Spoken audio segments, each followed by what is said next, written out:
Bien bonjour et bienvenue sur Écrit-Histoire, une chaîne qui, comme son nom l'indique, s'intéresse à l'écriture et à l'histoire. Aujourd'hui, je vous arrive avec une capsule historique un peu spéciale. En fait, j'ai décidé de reprendre une vidéo que j'avais faite à l'origine pour l'université parce que j'étudie en histoire à l'université. Et puis, j'ai décidé de l'améliorer et de vous la présenter sur la chaîne. Alors, j'espère que vous apprécierez. Et puis, si ça vous intéresse, je vous invite à poursuivre la vidéo. Allez!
Quand on vous dit États-Unis, vous pensez sans doute malbouffe, cinéma hollywoodien et armes.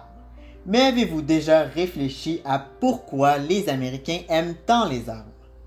Dans cette vidéo, il sera question de comprendre comment la question des armes s'inscrit dans l'identité américaine. Le deuxième amendement confère à tout citoyen américain le droit de porter les armes en toute impunité.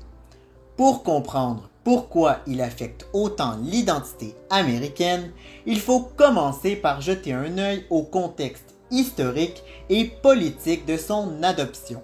À l'époque coloniale, les États-Unis sont divisés en 13 colonies qui sont entièrement assujetties à la couronne britannique.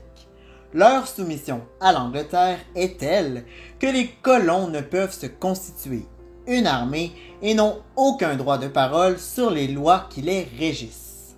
En 1764, l'Angleterre est criblée de dettes engendrées par la guerre de 7 ans.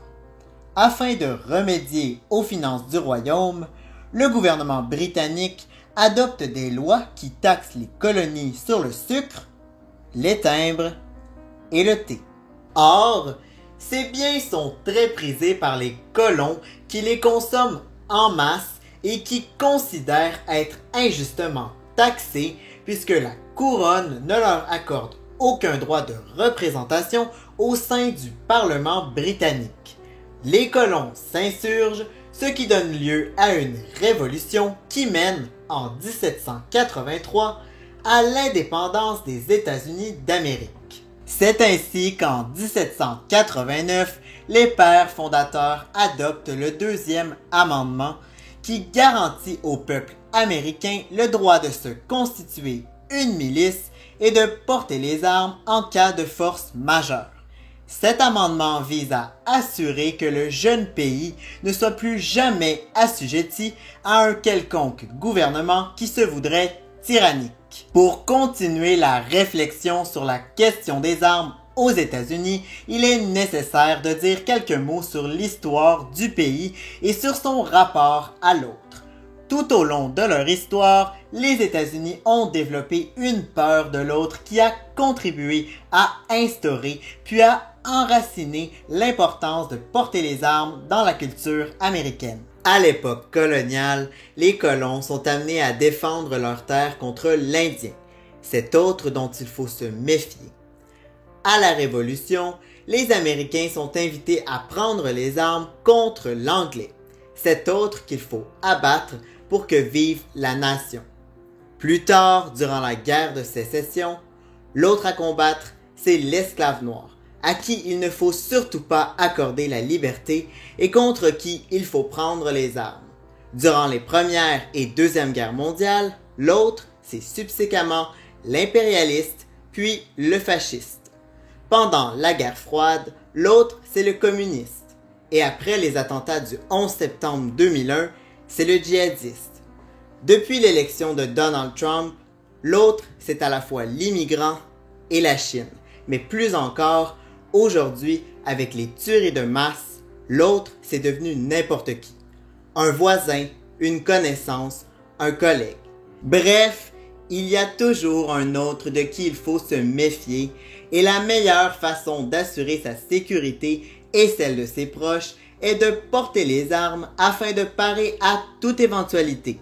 Pour comprendre davantage l'importance que prennent les armes dans la culture américaine, il est essentiel de se pencher sur le symbolisme qui touche le deuxième amendement. La Constitution américaine est l'une des plus vieilles constitutions toujours en vigueur à ce jour.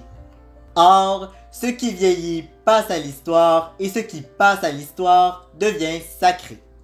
Aujourd'hui encore, certains Américains considèrent le droit de porter les armes comme un droit naturel.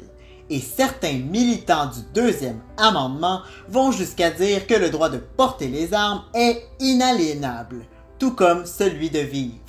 Le port des armes est même devenu un devoir, ce qui a laissé place à un patriotisme dans lequel se retrouvent un bon nombre d'Américains. En conclusion, la situation politique instable de l'époque postcoloniale a amené les pères fondateurs à adopter un amendement garantissant aux citoyens le droit de se défendre. Il était alors question d'assurer les acquis de la Révolution et la pérennité du pays. Ce droit fut considérablement utilisé tout au long de l'histoire des États-Unis afin de combattre une peur de l'autre omniprésente.